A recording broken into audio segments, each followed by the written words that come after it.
a new messiah, cause your theories catch fire. I can't find no silver lining. I don't mean to judge, but when you... Halo semuanya. Halo. Jadi hari ini kita membahas tentang dunia cerita pendek.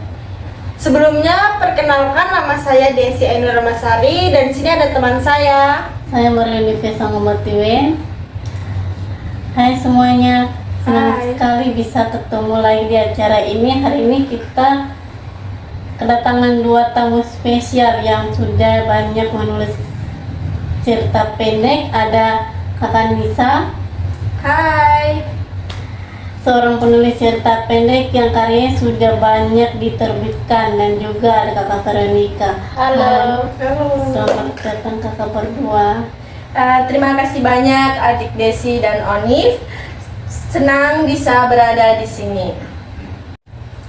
Iya, terima kasih.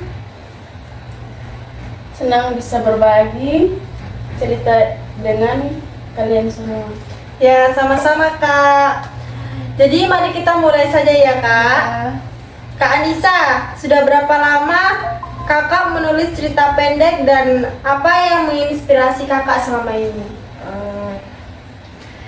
Jadi, saya mulai menulis cerita pendek sejak saya masih SMA, sekitar 3 tahun yang lalu. Yang menginspirasi saya adalah kehidupan sehari-hari. Banyak hal yang bisa diambil dari kejadian-kejadian kecil, tetapi punya makna dalam. Saya percaya cerita pendek adalah cara yang sangat baik untuk menangkap momen tersebut. Menarik sekali Kak. Lalu bagaimana proses menulis cerita pendek bagi Kakak? Apakah ada cara khusus atau teknik tertentu? Untuk saya, menulis cerita pendek itu lebih tentang menulis dengan hati. Saya seringkali membiarkan alur cerita berkembang dengan sendirinya, tetapi tetap berusaha untuk menyampaikan pesan yang kuat. Kadang saya juga mengandalkan tema atau karakter yang ingin saya eksplorasi lebih dalam. Wah, sepertinya proses penulis Kakak Nisa sangat relatif ya. Dan sekarang Kak Vero, ada cerita menarik dari Kak Vero. Jadi, Kakak baru saja menulis cerita pendek pertamanya. Apa yang membuat Kakak akhirnya memutuskan untuk mencoba menulis cerita pendek? Betul adik Desi, saya sudah lama menulis sebagai jurnalis, tapi menulis cerita pendek adalah tantangan baru. Saya merasa bahwa di dunia jurnalistik, saya lebih banyak menulis fakta di cerita pendek. Saya bisa mengembangkan imajinasi dan kreativitas lebih bebas. Saya ingin mencoba mengeksplorasi cerita yang lebih personal, yang bisa menggerakkan emosi pembaca. Itu sangat menarik Kak Vero. Apakah ada tantangan khusus yang Anda hadapi dalam menulis cerita pendek pertama Kakak? Tentu tantangannya adalah bagaimana mengemas cerita dengan singkat tetapi padat.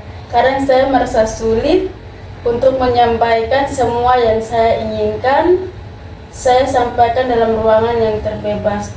Tapi itu juga menarik karena setiap kata harus memiliki tujuan. Ya, betul sekali Kak.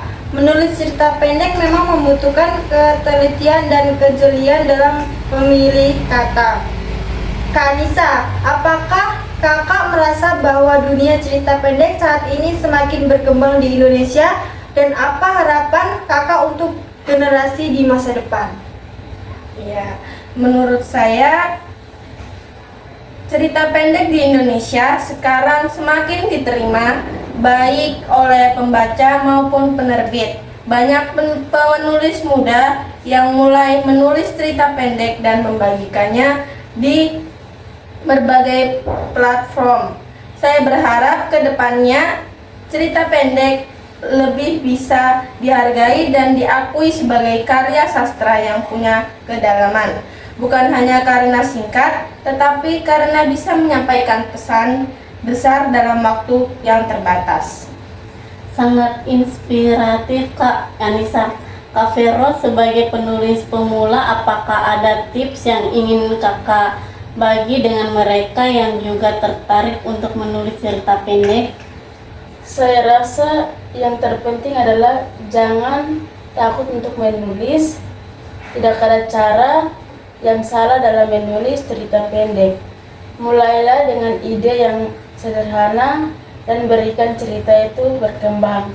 Jangan lupa juga untuk membaca banyak cerita pendek dari berbagai penulis untuk bisa memberi banyak inspirasi.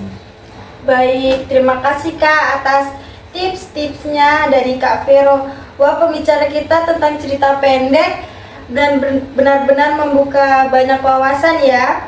Sebelum kita akhiri, Kak Nisa, apakah ada pesan terakhir untuk penulis muda yang ingin memulai menulis cerita pendek? Jadi pesan saya adalah teruslah menulis meskipun awalnya terasa sulit. Jangan takut gagal. Setiap cerita yang ditulis, baik atau buruk, adalah bagian dari proses belajar. Terus berkembang dan temukan suara Anda sendiri dalam menulis. Wah, kata-kata yang sangat bijak. Terima kasih banyak Kakak berdua atas waktunya.